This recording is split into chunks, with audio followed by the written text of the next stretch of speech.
Shalom semua pemirsa yang ada GPDC, Glow Pastoral Digital Channel. Haleluya, saya tidak sabar kembali berjumpa dengan Anda. Terima kasih sudah mensupport kami semua melalui like, share, komen, dan subscribe selama ini. Dan saya percaya kita semua diberkati melalui firman-firman Tuhan yang menguatkan. Haleluya, amen. Saya sungguh bersyukur saudara bahwa Tuhan yang saya sembah adalah Tuhan yang selalu memelihara kita. Yang percaya katakan amin.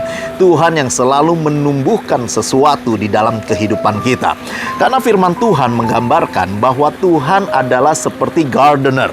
Tuhan seperti petani saudara. Tuhan seperti orang yang menanam dan menghasilkan sesuatu dari tanamannya. Dan bayangkan saudara, kalau Tuhan memiliki seluruh dunia ini sebagai sebuah lahan yang ditanam dan selalu pasti menghasilkan sesuatu. Dan Anda dan saya adalah tanamannya Tuhan. Yang percaya katakan amin. Katakan sama-sama saya ditanam di tepi aliran sungai yang deras. Saya menghasilkan buah pada musimnya. Haleluya, puji nama Tuhan. Nah, itu sebabnya di dalam kehidupan ini jangan pernah kita berhenti berbuah saudara. Jangan pernah kita berhenti menghasilkan sesuatu. Karena sekali lagi Tuhanlah yang menaruh benih-benih unggul di dalam kehidupan kita. Dan kita akan seperti pohon yang bertumbuh kuat menghasilkan buahnya. Dan begitu juga seperti Mazmur pasal yang pertama disampaikan, kita melihat apa buah yang perlu kita hasilkan bagi Tuhan. Dan tentunya buah yang ditanam di dalam Mazmur pasal pertama dijelaskan di dalam kitab Perjanjian Baru, yaitu Galatia 5:22 saudara. Firman Tuhan berkata, saya akan bacakan bagi kita sekalian. Tetapi buah roh ialah kasih, sukacita, damai sejahtera, kesabaran, kemurahan, kebaikan, kesetiaan. Ayat 23, kelemah lembutan, penguasaan diri. Tidak ada hukum yang menentang hal-hal itu. Dan hari ini mari kita fokus sedikit. Saya mau bicara mengenai damai sejahtera saudara. Damai sejahtera adalah benih yang Tuhan tanamkan di dalam hati kita. Dan kemudian muncul dan buahnya adalah damai sejahtera. Dan saya ingin sampaikan, damai tidak bisa dibuat-buat sama manusia. Kalau ada kita berusaha tenang, kita nggak panik waktu kita naik pesawat lalu pesawatnya goyang, turbulensi terjadi, ya kan?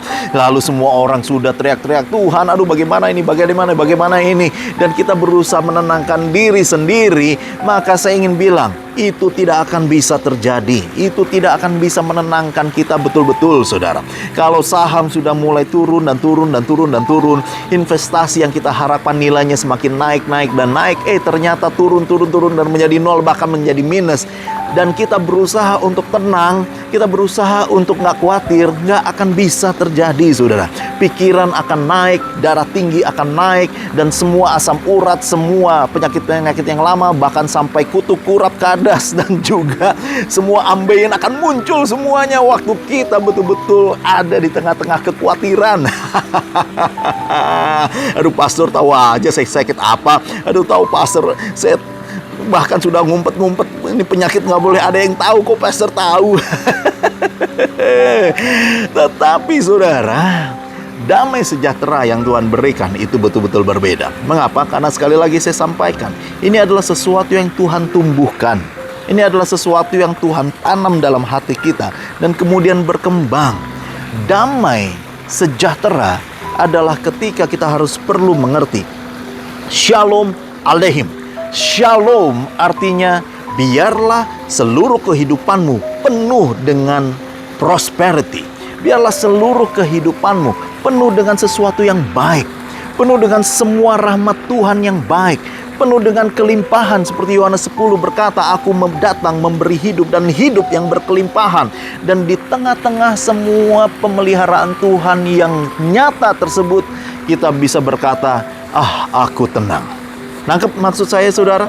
Di tengah-tengah apa yang menjadi gejolak dunia ini, tetapi kita bisa berkata, aku mau tenang. Aku mau tetap percaya bahwa ada yang namanya pemeliharaan Tuhan. Aku tetap percaya bahwa Tuhan selalu memberikan yang terbaik, bahwa segala sesuatu akan baik-baik saja. Barulah di situ kita bisa memiliki damai yang benar, saudara. Baru di situ kita bisa berkata, memang ada Tuhan yang memelihara saya, dan dari situ aku tidak khawatir. Jadi ini bukan sekedar hanya menenangkan secara manusia, saudara. Ini bukan hanya sekedar tenang, nggak apa-apa, nanti pasti akan jadi baik. Nggak apa-apa, investasi nanti juga makin lama makin turun, nanti juga kadang-kadang akan naik kembali. Oh, nggak apa-apa, anakku yang sakit, ya mudah-mudahan ada dapat dokter yang baik, mudah-mudahan dapat obat-obatan yang baik, supaya nanti pasti akan ada jalan keluar. Dan segala sesuatu menjadi mudah-mudahan, segala sesuatu menjadi siapa tahu, segala sesuatu menjadi penuh dengan kekhawatiran. Tetapi damai sejahtera Tuhan adalah sebuah kepastian bahwa tetap ada Tuhan yang memelihara, tetap ada Tuhan yang menjaga, tetap ada yang namanya kontrol Tuhan di dalam kehidupan saya dan Anda. Itu sebabnya Abraham tidak pernah khawatir, saudara, ketika bahkan dia harus menyerahkan anaknya, yaitu Ishak satu-satunya. Dan Tuhan memerintahkan, cabutlah pedangmu, cabutlah pisaumu, dan sembelilah dia. Abraham dalam hatinya pasti ada damai sejahtera. Mengapa? Karena sesungguhnya dia percaya pasti Tuhan akan berikan gantinya kok. Pasti Tuhan akan berikan sesuatu yang lebih baik kok. Pasti Tuhan sanggup tetap menjaga kehidupan saya kok. Pasti tetap aja ada yang namanya jalan keluar daripada Tuhan. Karenanya, biarlah damai sejahtera menguasai hati dan pikiranmu, dan sehingga engkau tetap tenang, sehingga engkau selalu tetap percaya. Saudara sekalian, jangan lupa selalu klik, like, subscribe, komen, dan share, sehingga program GPDC ini bisa menjadi berkat bagi banyak orang, dan semua orang akan diberkati. Haleluya, Tuhan Yesus baik. Amen.